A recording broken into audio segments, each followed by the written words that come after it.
Praise lord అందరికీ. ఈరోజు నుంచి అపోస్తలుడైన పౌలు కొరింథీయులకు వ్రాసిన మొదటి పత్రికను చదువుకుందాము. ఈ రోజుకై మొదటి అధ్యాయము చదువుతున్నాను. ప్రారంభిస్తున్నా.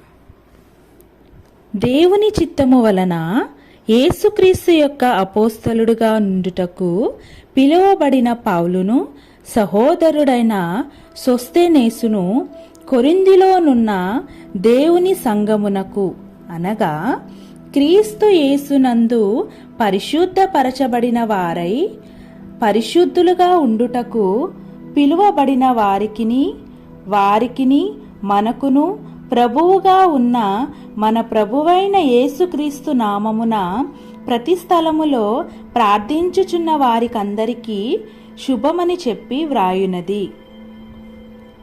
మన తండ్రి అయిన దేవుని నుండి, ప్రభువైన యేసుక్రీస్తు నుండి కృపా సమాధానములు మీకు కలుగునుగాక.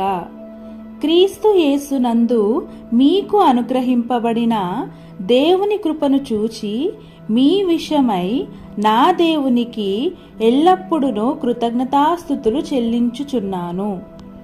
క్రీస్తుని గూర్చిన సాక్ష్యము మీలో స్థిరపరచబడినందున ఆయన యందు మీరు ప్రతి విషయములోనూ, అనగా సమస్త ఉపదేశములోనూ సమస్త జ్ఞానములోనూ ఐశ్వర్యవంతులైతిరి.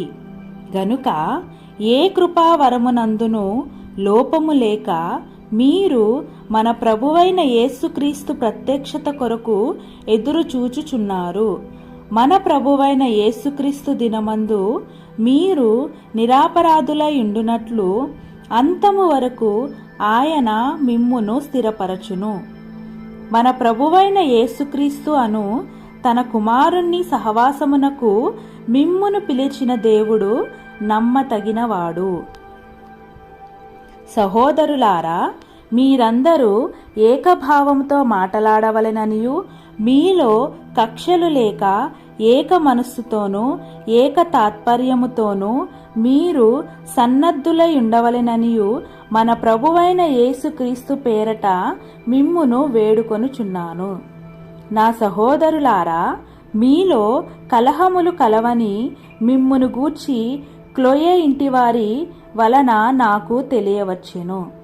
మీలో ఒకడు నేను పౌలువాడను, ఒకడు నేను అపోల్లో వాడను, మరి ఒకడు నేను కేఫా వాడను, ఇంకొకడు నేను క్రీస్తు వాడనని చెప్పుకొనుచున్నారని నా తాత్పర్యము. క్రీస్తు విభజింపబడి ఉన్నాడా? పౌలు మీ కొరకు సిలువ వేయబడెనా? పౌలు నామమున మీరు బాప్తిస్మము పొందితిరా?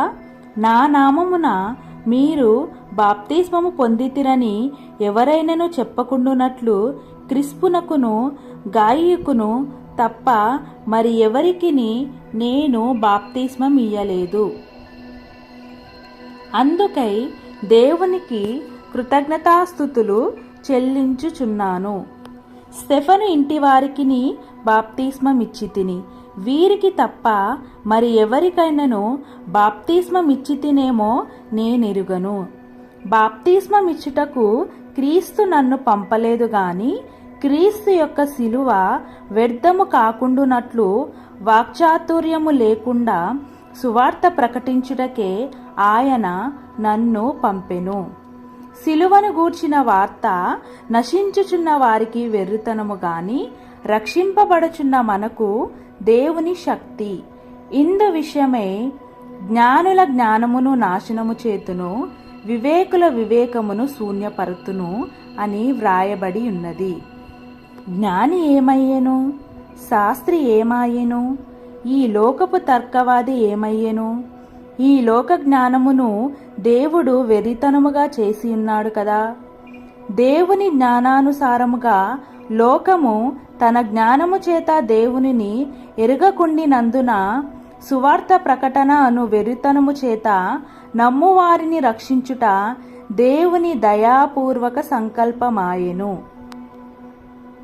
యూదులు సూచక క్రియలు చేయమని అడుగుచున్నారు, గ్రీసు దేశస్థులు జ్ఞానము వెదుకుచున్నారు. అయితే మేము సిలువ వేయబడిన క్రీస్తును ప్రకటించుచున్నాము. ఆయన యూదులకు ఆటంకముగాను అన్యజనులకు వెర్రితనముగాను ఉన్నాడు. గాని యూదులకేమి గ్రీసు దేశస్థులకేమి పిలువబడిన వారికే క్రీస్తు దేవుని శక్తియును దేవుని జ్ఞానమునై ఉన్నాడు. దేవుని వెర్రితనము మనుష్య జ్ఞానము కంటే జ్ఞానము గలది.